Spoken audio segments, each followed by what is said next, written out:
राजस्थान के एक छोटे से गांव के पास एक घना जंगल था।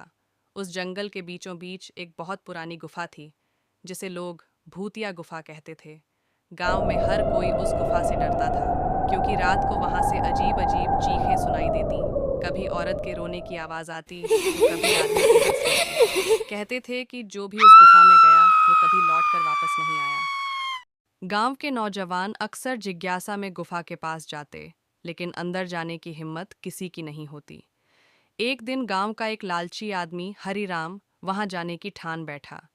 उसने सुना था कि गुफा के भीतर बहुत पुराना खजाना छुपा है। लालच में अंधा होकर वह अकेला ही अंधेरी रात में लालटेन लेकर गुफा की ओर निकल पड़ा। गुफा के बाहर घुप अंधेरा था। पेड़ों की शाखें हवा में हिल रही थीं और उल्लुओं की आवाज डर बढ़ा रही थी। हरिराम ने कदम रखा, एक ठंडी लहर उसके शरीर में दौड़ गई। भीतर जाते ही दीवारों पर अजीब निशान दिखाई दिए, मानो किसी ने खून से बनाए हों। अचानक उसे पीछे से पायल की छन छन सुनाई दी।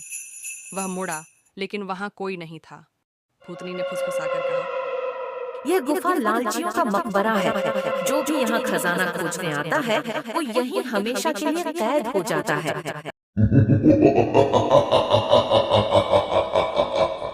अचानक गुफा की जमीन दरकने लगी और हरिराम गहरे अंधेरे में खींच गया।